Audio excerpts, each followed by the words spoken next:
rough, and it takes all that you've got, but he's been here, just waiting for you to knock, to take his hand and plant your feet on the rock. I want to live my life on the rock. I want to live my life on the rock. I want to live my life on the rock. I want to live my life on the rock. I want to live my life on the rock. I want to live my life on the rock.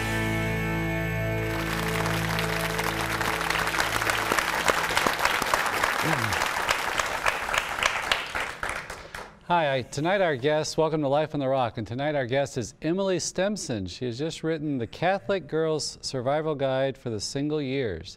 She's a professional writer, and she's going to share the content of this book about navigating, for women navigating the single life. And she's a woman of great faith and humor. Love her sense of humor. Great book. I read the book. My name's on the outside of it. Enjoyed it a lot, immensely. Good to see you, Doug. You too, Father. All right, we have a phoner tonight with Mike Schaefer. If you remember, he was on the show with the organization Biking for Babies, and Mike's going to catch us up on what they're doing. Mike, are you there? Yeah, I'm here. What are you guys up to now? Well, we're up to a lot. We're just 22 days away from our 5th Biking for Babies ride, when we're going to take off from New Orleans and make the 1,100-mile trip up to Chicago.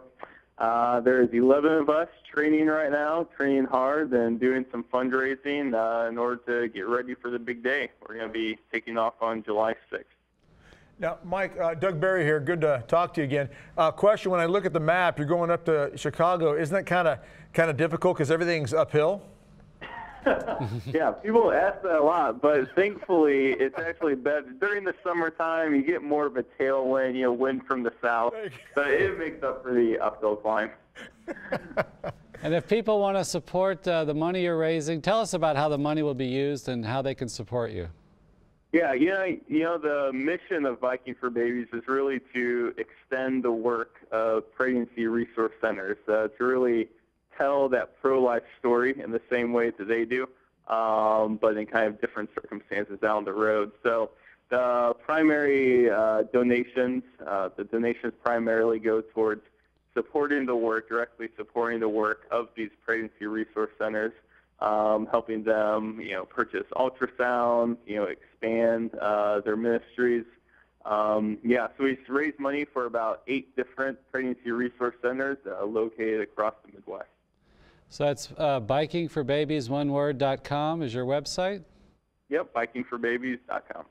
Okay, and are you going to average 22 miles an hour? We'll see. We'll see what we can manage. I was so impressed when you said that on the show. I was, you guys are moving at a clip, so that's. You underestimate the wind. If you got a nice light bike, it'll take you for miles. All right. Well, thanks so much for joining us. We'll be praying for you, and we'll check in with you too to hear how it's going. So. Wonderful. Thank you for your time, guys. All right. Doug, take us away here. Well, we are several weeks away, just a few weeks away from filing on that airplane, flying down to Rio, where we will meet with the Christ the Redeemer statue. Arms are out, Christ the Redeemer statue. That's right. That massive, one of the new 7 wonders, architectural wonders of the world. Incredible, incredible journey this is going to be. Pope Francis is going to be there. We know that. It's World Youth Day. And millions of others are going to be showing up too for this little get-together. And you get to see it all here at the Rock House on EWTN, because we are, as you know, World Youth Day Central.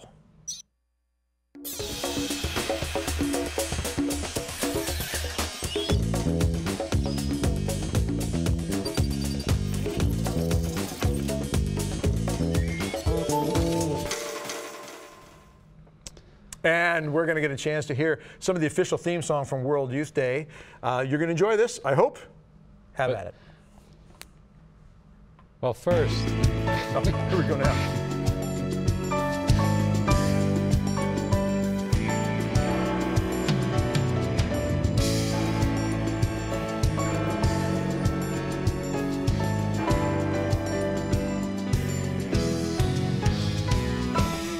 Eu sou marcado desde sempre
One thing I wanted to draw everyone's attention to, if you go to the World Youth Day website, they have patrons of World Youth Day, and they have a number of great saints and blesseds. And one of them I just wanted to mention is Blessed Isidore Bakanja. And he was from the Congo.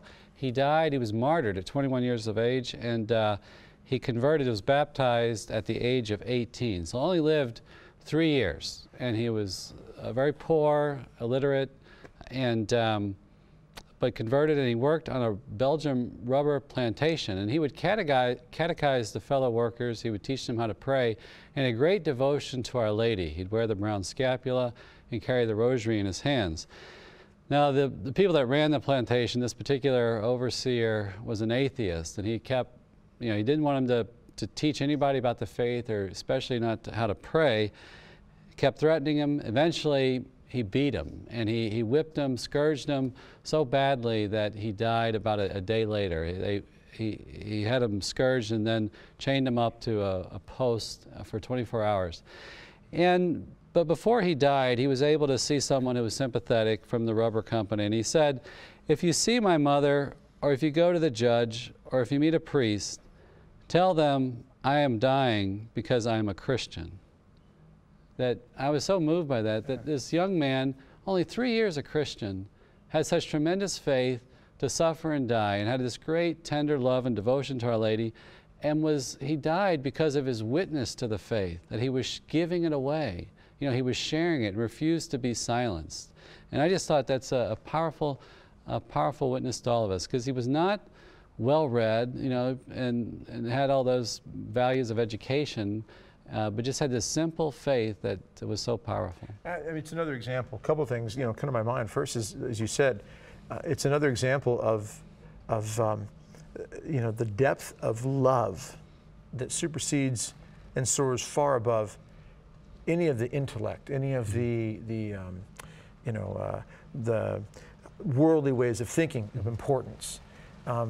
It falls down just to the very basics of this man's heart being in love with Our Lady and in love with our Lord, being willing to lay his life down. Right. To be whipped to death, beaten so badly, whipped to death, and actually be able to say, I'm dying because I'm a Christian. I'm dying because I follow Christ. Right. The second thing it makes me think about, Father, is a reminder. We just saw that opening theme song for World Youth Day, and there's a lot of joy and a lot of energy, and it seems exciting and fun, and yet everything about our faith stems from the death on Calvary and the resurrection, the breaking of chains, the conquering of death, and the vile, brutal way that Jesus died. So while that joy is there, there's almost this mysterious irony of the suffering that accompanies the life of a Christian in this world. As Jesus says, they hated me, they will hate you too, Mark 13:13. So it's beautiful, powerful, mysterious, all combined. It's an enigma. It's a mysterious, deep enigma. Right. Right. But it's a message that to rely on Our Lady to help us with our faith. She is a source of strength, and to wear the scapula, to pray the rosary. We're going to take a quick break. We'll be back with Emily Stimpson, so don't go away. Back in a moment.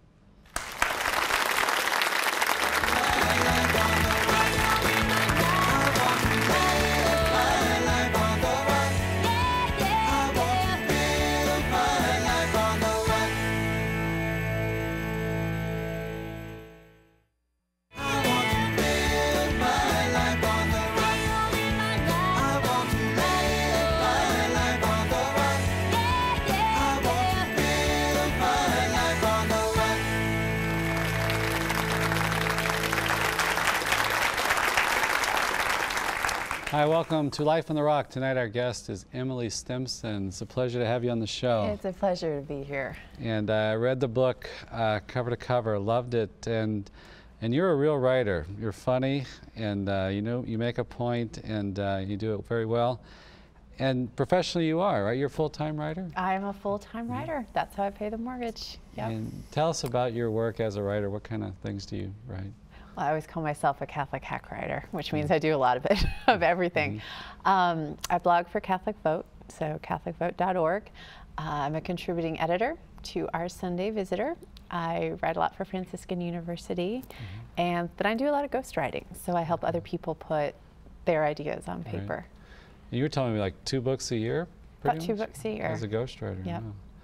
So it doesn't mean you tell like scary stories, right? It's like, no, I don't know any scary stories.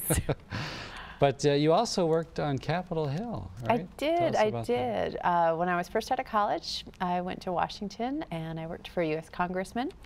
And then I went to the Heritage Foundation and I worked there for a few more years. And is that a think tank? Or? It is, it's a think tank. And that's where I came back into the church. And after that, decided I needed to learn more about my faith and went to Franciscan and I've never left Steubenville. 10, 12 years later, Right. I'm still there.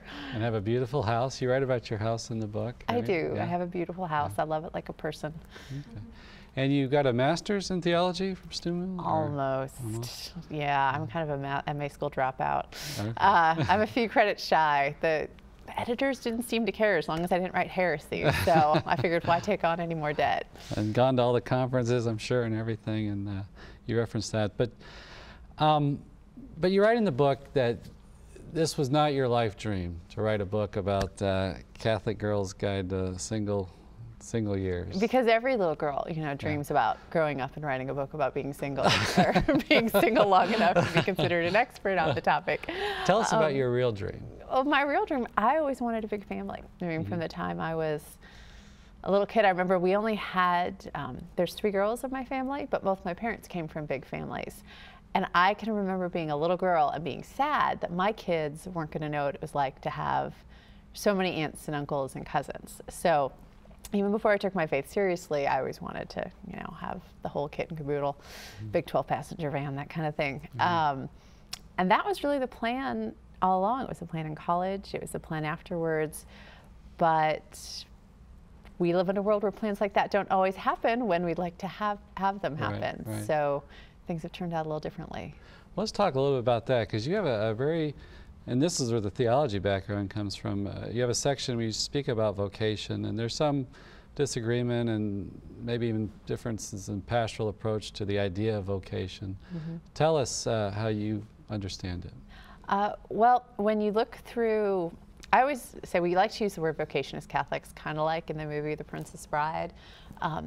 The Sicilian keeps saying inconceivable, you know, everything's inconceivable. And finally Inigo Montoya is like, you keep using that word, I don't think you know what it means. And that's what Catholics can do with the word vocation. We just toss it around. We're like, vocation to this, vocation to that. But when you dig through the church's teachings, you see there's 3 ways that they typically talk about it. There's the universal vocation, which is the vocation to holiness, and that's the path we're all on. You know, we're called to the fullness of charity. We're called to the fullness of charity, to a spousal relationship in eternity with God. Then you'll hear people talk about the primary vocations, and if you dig through the catechism or you read what the popes have to say, they talk about 3 primary vocations: holy orders, consecrated life, and marriage. Holy orders is the priesthood. Consecrated life has 2 meanings. It can mean religious, you know, religious brothers and sisters, or consecrated singles. So singles who've made vows, given themselves to the Lord, but still work in the world. They're doctors and lawyers and accountants. And then you have marriage, you know, which is marriage of one man and one woman. It used to be more self-explanatory than it is now. And so if you could think of the universal vocation as the path we're on, then the primary vocation is who we walk along that path with. You know, priests sort of give themselves to the church. Consecrated souls give themselves to God. They start living right now the life we're all called to, and married people give themselves to one another. And then you have secondary vocations, and that's where the catch-all phrase comes in. So you hear talk about a vocation to suffering, you know, people who struggle with illness throughout their life. You hear talk of the masculine vocation or the feminine vocation, vocations to certain careers, the work you do, or to apostolates. And so that's kind of what you do on the path to holiness. And so I would say, a lot of people say, well, is being single, is it a vocation? And when you look at the church's teachings, you don't really see her talking about an unconsecrated single vocation. There's consecrated singlehood. But for most people, being single is a lifelong thing. There's no vows involved. You don't need a tribunal's permission to stop being single. You know, you're supposed to make a gift to yourself to somebody.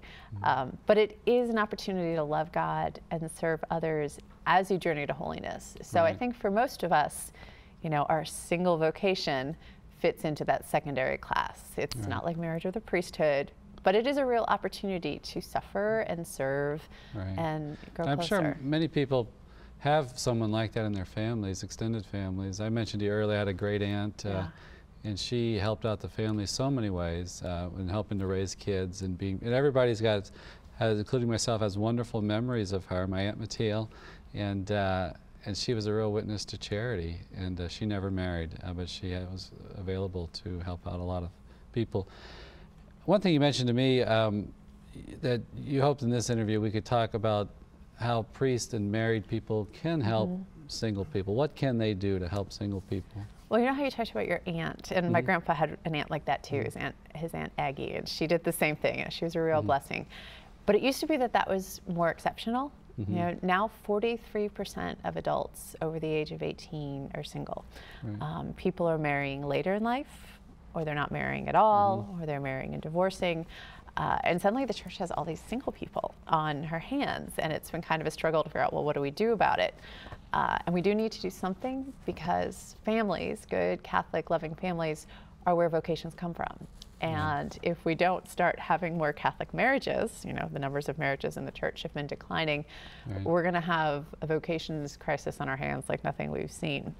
So I think first people have to start taking it seriously. You know, we've been very focused for a long time on the challenges we're facing to vocations, the priesthood, and religious life. So we have to switch, you know, sort of start thinking about, okay, we have to start praying for good Catholic marriages. Right. And two, like to present the vision of the beauty of marriage and family. Yeah. Which we try to do that on the show so often with our chastity speakers come in, and I always ask them that question. Tell us what marriage is really about, the theology of it and the meaning of it, and what a great vocation it is, you know. Right, because a lot of people haven't seen that. You know, there's so many people today who come from broken homes, and they don't know what a beautiful, you know, where the act of the other giving themselves to the other and dying to self for one another. They haven't seen that. Yeah, that we lose confidence in the institution of marriage, and we lose, and that it's a place of the preeminent place of Christian virtues, of this faithful love that's long-suffering, enduring, and practice forgiveness and service. I mean, it's the crucible of holiness, really. It's the beautiful image of, you know, the Trinity. You know, man and woman giving themselves to each other in life-giving love is, you know, it reflects and echoes what's going on within the Godhead. And so, yeah, talking about the beauty of marriage, helping people to see what it is. I think matchmaking, married people and priests are often very reluctant to step in and introduce friends. One of our parish priests from the church where I grew up, there was this, he recently died. There was a great story in the newspaper when he died. A young man had moved to town, this was probably in the 1950s, and said, "Oh, Father, you know, what's going on in the parish for young adults?" And he said, "Well, I know a lot of young women who like to eat." And so he started introducing him to the single ladies in the parish. And he saw it really as part of his vocation as a priest to help create good, holy Catholic marriages. Right. So that's what you're calling priests and married people to help introduce, to help have this culture of bring people together, invite inviting single people over to dinner and setting people up. The older you get, the less reluctant you are to take the setup help. So particularly, you know, maybe kids in their 20s will sort of brush it off a little bit more, but once you pass 30, you're like, okay, fine, I'll do the setup, no problem. I'll take it on. But I think married people have to be willing to step up and think about that, and priests too. You know, when priests are hearing the confessions of young men who are looking for a spouse, and hearing the confessions of young women who are looking for spouses. And so getting to know the young people in their parish, and, you know, looking for different ways that they can bring them together. Okay. Well, we're going to take a short break. We'll come back and we'll talk about some of the practical things. You get very practical in the book, so we'll be back in just a minute.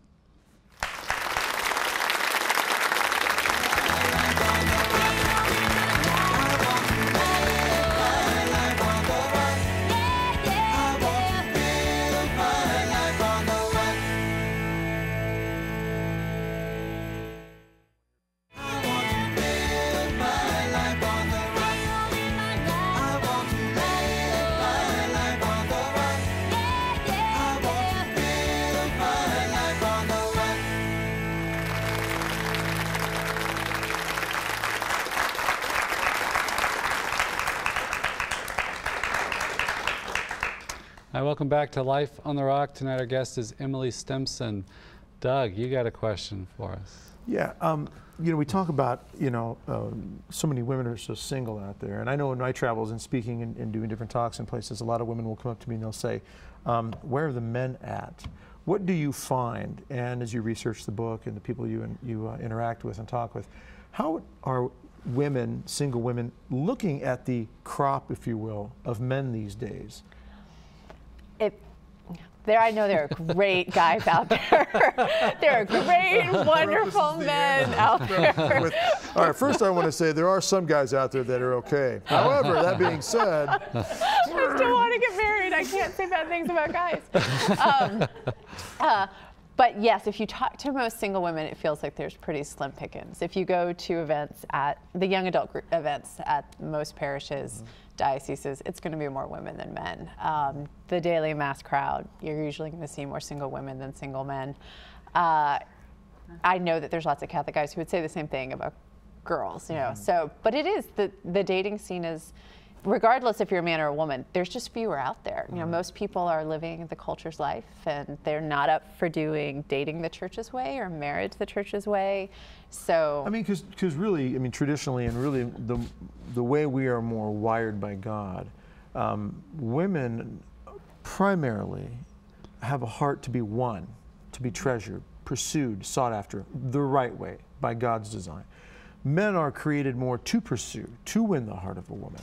You know, when I pursued my wife, I pursued her for 7 years, you know, over 7 different countries. She ran fast, but I caught her. I had a faster car, driving a Lotus. But seriously, there is a little, I mean, really that's more the traditional approach, but that's really more how we're wired. You know, the old analogy of, you know, caveman goes out, you know, clunks the woman over the head and drags her back by the hair into the cave. I mean, I know that's a little brutal, and that's not what we're talking about necessarily. Short hair, you know, you can grab it. Tough to get a hold of that way. Yeah. But really, and I know the dynamics have changed a lot in our modern society, where women have become more aggressive when it comes to pursuing relationships. But really, the man is wired in general to pursue. And do you think that a lot of men just don't know how to do that? Like they're not taught or trained or formed how to really win the heart of a woman, really properly win the heart of a woman? Yeah, I think you're exactly right. And I think it's both men and women. I think women don't know how to be pursued anymore, and men don't know how to pursue, because our society for so long has been telling us that there's no difference between men and women. And so who we are, just our core identity, you know, what it means to be feminine, what it means to be masculine, has been warped so badly by our culture. And even among good Catholic singles, good, you know, even married couples, Catholic married couples are working through these things, trying to undo some of the cultural baggage we carry, or be healed from the wounds that life in this culture has, you know, inflicted upon us. But yeah, I think men do need to learn how to pursue more and pursue in the right ways. And women have to learn how to step back and let them. They have to learn how to receive. You know, receptivity is one of the core, you know, it's sort of the essence of being a woman. It's one of the most fundamental things of the feminine genius, and most women have forgotten how to do that. Yeah. Well, I mean, even, you know, in the procreative way of looking at it, men have been created to be the giver, and women to be the receiver, for life to even, you know, grow in the womb. Body expresses the person. Exactly. Yeah. And there is something very powerful about that. And I know there's a lot of women out there who probably see a man across the room and think, oh, I wish he'd come over and talk to me. How do I get his attention so he'll want to come over and talk to me?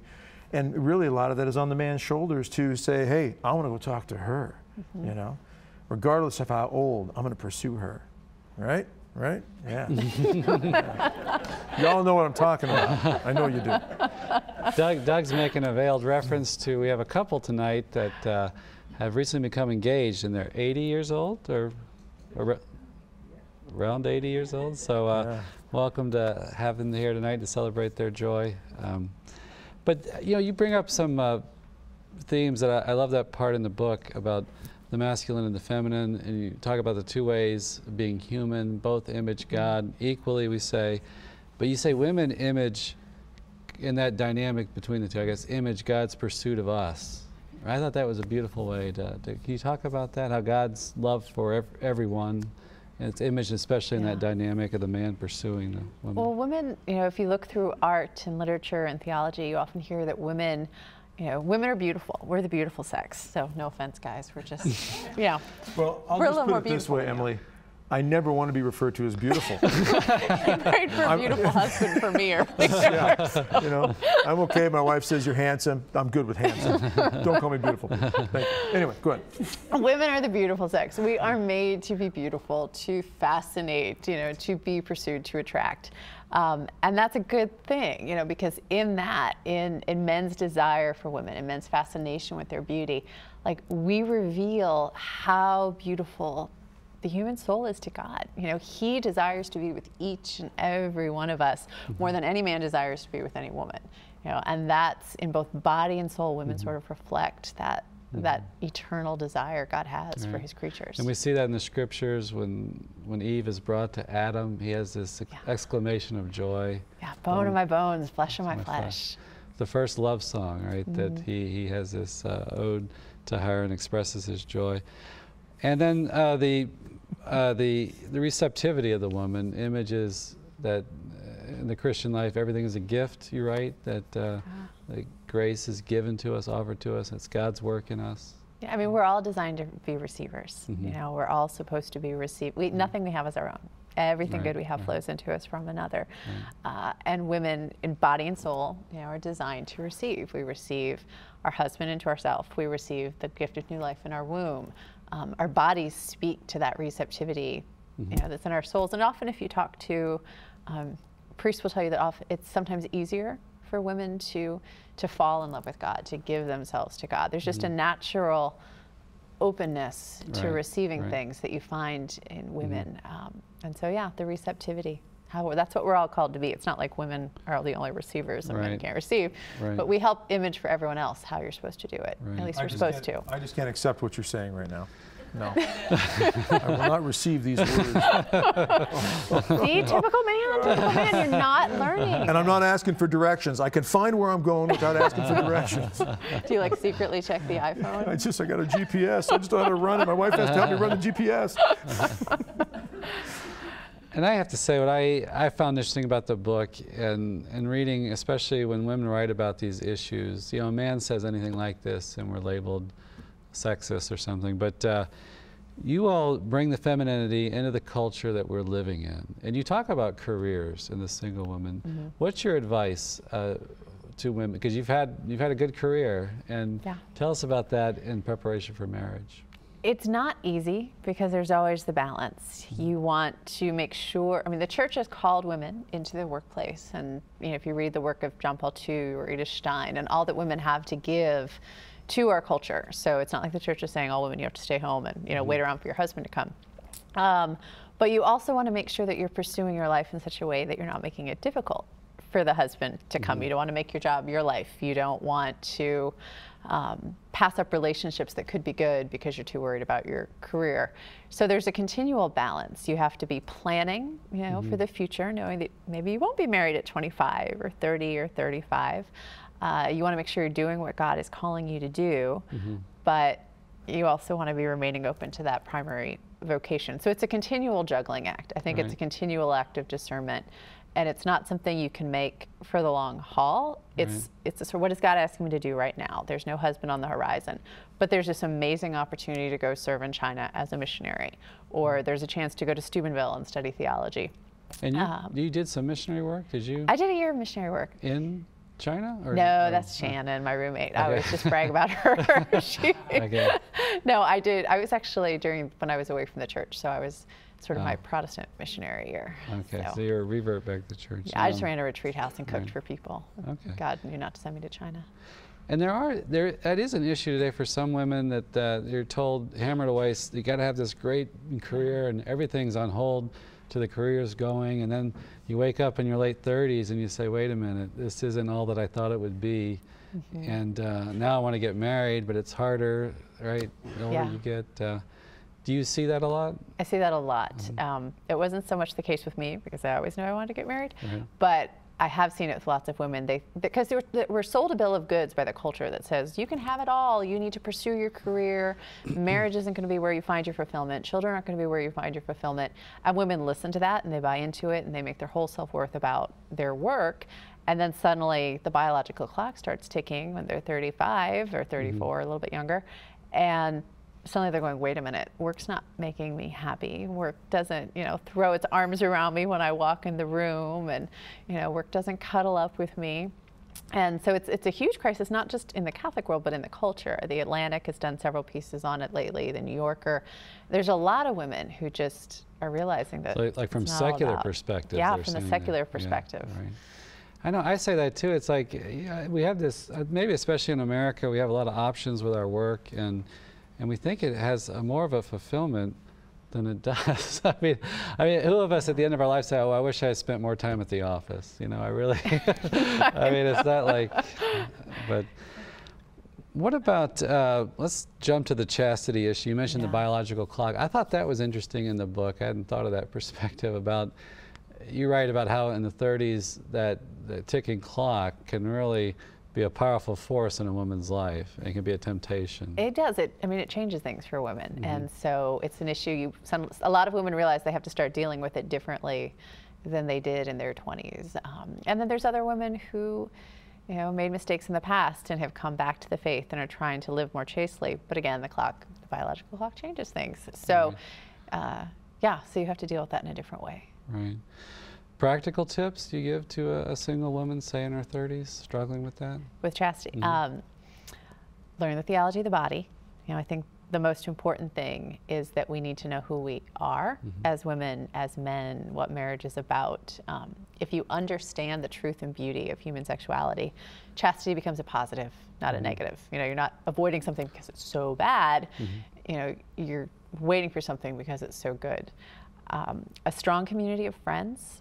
A lot of people, one of the reasons a lot of people give themselves in ways they shouldn't when they shouldn't is because they're lonely and they're looking for love.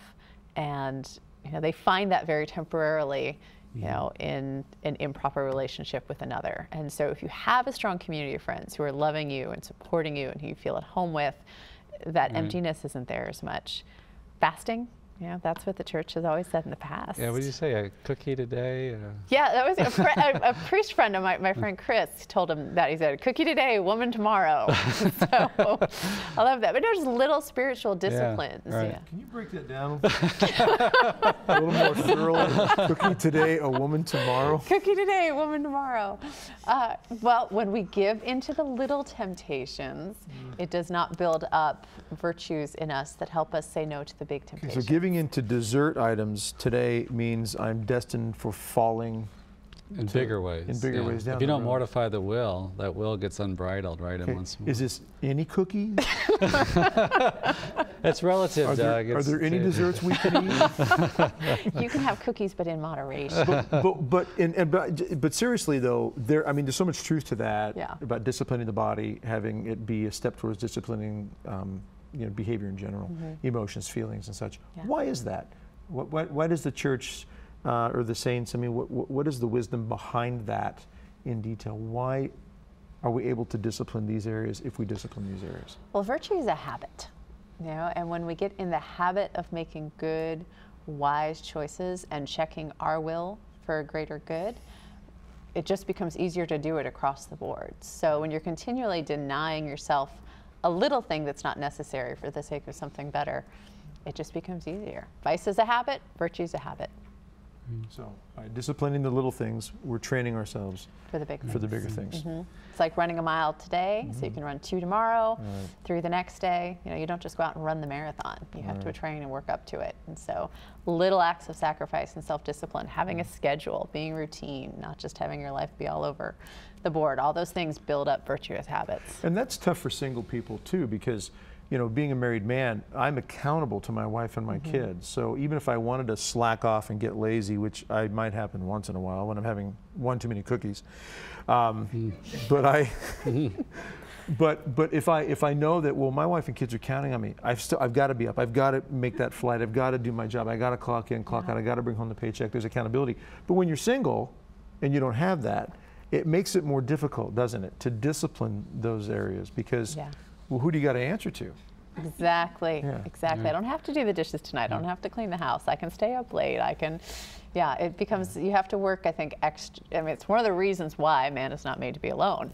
You know, we're made to be living in a community or relationship with another that helps hold us accountable. So you do, as a single person, and most single people are single for more years now, have to work harder to sort of build up that self-accountability and discipline, and put yourself to bed at night on time, and get yourself up in the morning. And yeah, it's extra hard. That's one of the reasons the church encourages us to make a gift of ourselves. Yeah. Okay. Well, we got to take a quick break. We'll be back with Emily Stimpson. Don't go away. Back in a moment.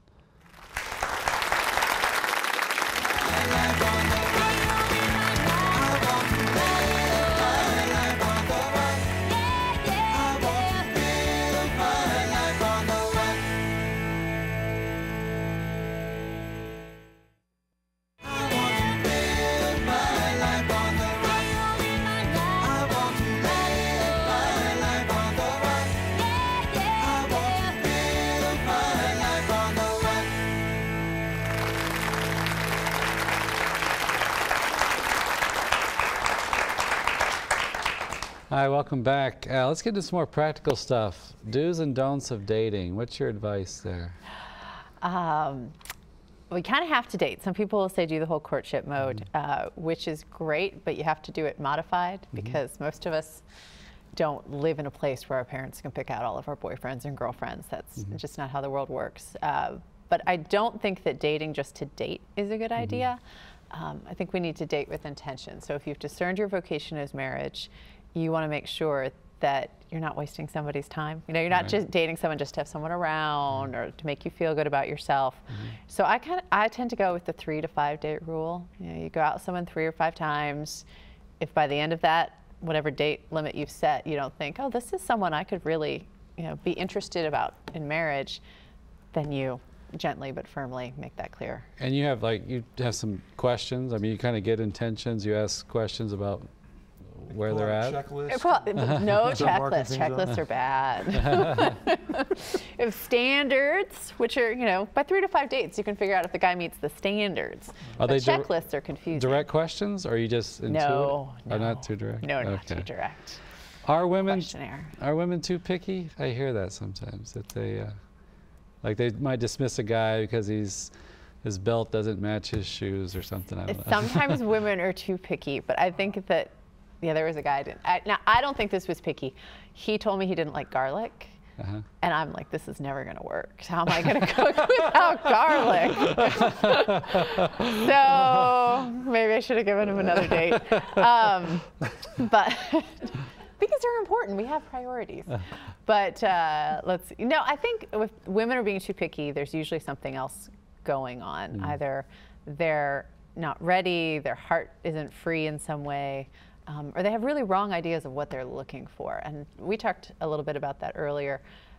There's lots of problems in this culture with men letting pornography confuse them about what women should be and how women should look.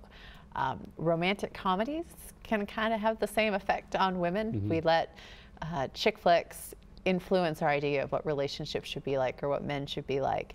And when we've got all those false conceptions in our head, it can be hard to see authentic love and what really makes for a good man and a good husband. So I think a lot of women have to dial back what we're looking for and go, all right, really, what's going to make a good husband? What's going to make me happy in a marriage? Not what has, you know, years of Meg Ryan movies taught me I should be looking for. It seems like too, just like I think Christianity helps us so much with this. If we get the idea that we're called to be self-sacrificing, to lay down our lives for the others, that it seems like it just sort of takes care of so many of these questions. You know, that all the gifts of masculinity, all the gifts of the woman are brought in to serve and not to dominate the other. And sometimes in the movies you see, it just seems like, I know in the chick flicks, that it's like the guy is just there to totally see to her every need and whim, and it's kind of sickening to me as a man. They're often very effeminate. You know, real men don't talk like Edward Cullen in Twilight. And so if you expect the guy to talk like Edward Cullen, you're going to be disappointed. And what about online stuff, like Catholic dating online websites? I think it's a really good option. it's not for everybody, but if you want to get married, you need to leave all the doors open. Right. And Catholics are in such short supply these days in most places that if you want to meet a good Catholic guy or girl, I think it's at least worth trying out. It may not be something you do for a long time. It may not be the right thing for you, but I think it's an option we have to give God. But the point is, once you meet someone online, you take that relationship offline as quickly as possible. You know, online is a great way to meet people, Right. but it's not where you carry on a relationship. Okay. Your advice to a woman going out on a date, what would you, I know in your column you answer these kinds of questions. Advice to a woman going on a date. Tell her to look nice. You know, won't kill her if she puts on a skirt. Because to fish, right? Oh yeah, you like to you can't go fishing without some bait. Right. So you got to make sure you look good when you go out. But to let the guy be the guy. You know, let the guy plan the date. Show appreciation for what he's done. I mean, if sometimes guys will ask for suggestions, it's okay to give them, but really to let the guy prove that he knows how to pursue and show you a good time. You don't have to get all hot and heavy with not hot and heavy in any way on the first date, but even with topics, you know, you don't have, it's not the time to start doing soul-bearing revelations about ex-boyfriends or talking about how you got your heart broken. It's really just a time to talk, see how you get on with a person as a friend. Do you enjoy their company? You know, do you want to say goodbye at the end of the night? We've had guests talk about modesty of the heart, especially with the woman, that she might be tempted to reveal too much of her inner life and things. And some of that's appropriate, more appropriate for marriage, right? That after you have this committed love. Well, you know, it's girlfriends are the ones who are the best to talk to about the things that make you sad and when you need to process. As you date and grow closer to a person, you're going to start revealing more and more of yourself. But definitely the first few dates are not typically the time for deep emotional revelations. So. What about moving forward, cutting loose and saying this isn't working? That's tough, isn't it? It is tough, but it's worse if you avoid it. You start dodging the phone calls and not explaining it. I have learned over the years it is much better to be direct and tell the guy honestly, you know, I'm not interested, you're very nice. I have this friend, you know, if you want to meet them. But just, you want to be careful of somebody else's heart and to lead someone on or to continue to date someone when you know you're not interested in them is really a form of using. And it's never a good thing to use another person. And if you're the one who's being dumped, if you have to let go, you know, you have to sort of move on, cut ties. I recommend watching action movies. So Star Trek was out right now. It's excellent. Big fire and explosions. Much better for a broken heart than chick flicks where everything works out in the end. So. You have a list of things you recommend, right? How about retail therapy? You talk about retail. Well, you know, there's lots of things that culture tells us that we should do when we're feeling depressed. You know, and they'll tell us to just go randomly hook up with some man to feel love, or to drink, or to eat lots of ice cream. But all those are pretty counterproductive in the end if we want to be happy, healthy, and holy. So yeah, retail therapy, I know I lose some Catholic credibility to some people when I say it. It's not like you should max out your credit card.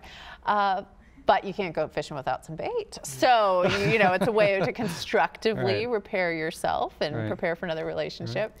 And, you know, we're girls. Girls usually like to buy something pretty because we feel better when we have something pretty on. So I think that is valid, you know, that vocation, the fundamental vocation you spoke about of femininity and revealing God's beauty. And women shouldn't try to fight that. I mean, sometimes we get Jansenistic about it or something. And I just want it noted that a priest said retail therapy is acceptable. I've already lost my cred with that. I just want to note that I'm taking issue with the statement on ice cream not making you happy, healthy, or holy.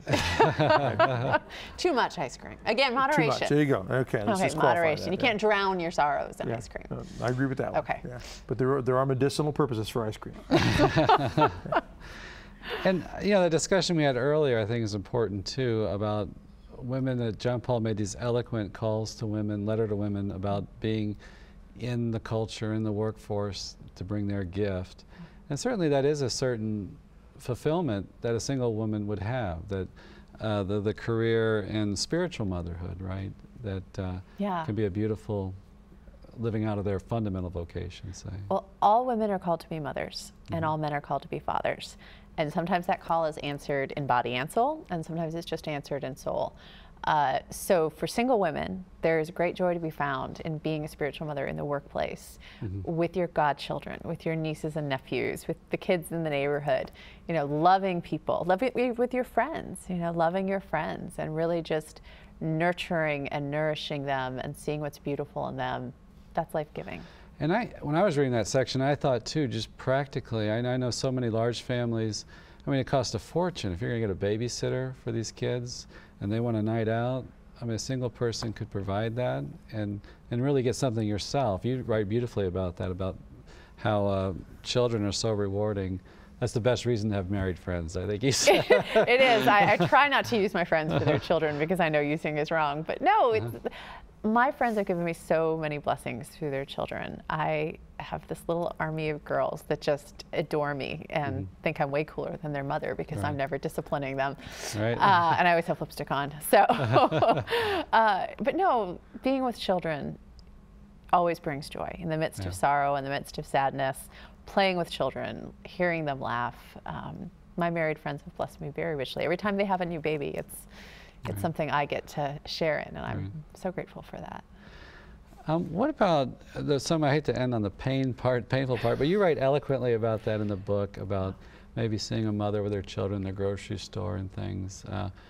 What would you tell a single woman who's struggling with that kind of pain, that I don't have that yet?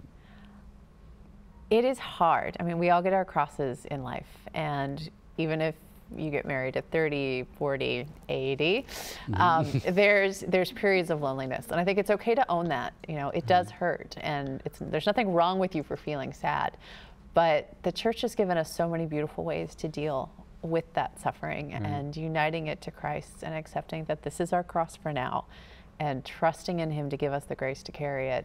And just being with Him in His suffering. And I think something to add to that too is that no matter what the cross is or how difficult it is, it's not going to be forever. Right. I mean, it is not going to be forever. Remaining faithful in these times, faithful to death. We have the final resurrection. We have God healing everything, and all memories of pain will be gone even. So it is not forever. Life is a blip. You know, life is a blip. And honestly, I thought that was the most eloquent parts of the book. And I think about it now, that you think of the holy women at the foot of the cross, and you talk about like going to Mass or going to adoration, you know, crying on a friend's shoulder in the painful moments. But you also say to go to the cross. She said, just go to the cross, Christ's face bruised and bloodied, contemplate His body given for you, contemplate His love, unwanted and rejected by the people He came to save. Look upon Him on the cross and sit with Him there. Endure with Him the hours when no comfort came, when the heavens were closed and the universe seemed bereft of grace. And that, know that you mysteriously are comforting Him. You are His solace, His company, His companion in man's darkest moment. Well, that sounds like a contemplative right there. And I think that is part of the feminine charism, to comfort Christ in that suffering and to see the redemptive value in it. But we've got 2 minutes left. We want to end on a hopeful note. What do you tell women to give them hope? They still haven't found Mr. Right. Well, there's always hope. There's a wonderful couple in here who's engaged at 80. I always joke that if I'm not married when I'm in the nursing home, I'll be looking around going, well, that guy in the wheelchair is kind of cute. You know, there are missed vocations, but really the only expiration date on a primary vocation is death. You know, it is not over until it's over for anyone. And in traveling and talking, as I've done this book, I'm always hearing stories about someone whose sister married at 40 or 50. There was one story about a gentleman who married for the first time at 76. You know, God is leading people to their spouses in all sorts of ways every day of the year. And so you have to live in hope, because if you're not hopeful, you're going to become that bitter, angry, desperate woman that no one wants to be. And so living in hope is much better. Right. And God is our everything. He's our all. So we invite Him into our life and our difficulties and our crosses, and He is our fulfillment and our joy. So thank you so much for joining us. It's been great having you. May our Heavenly Father shine His face upon you. May He give you His peace and send His Holy Spirit into your heart. And may Almighty God bless you, the Father and the Son and the Holy Spirit. We'll see you next week.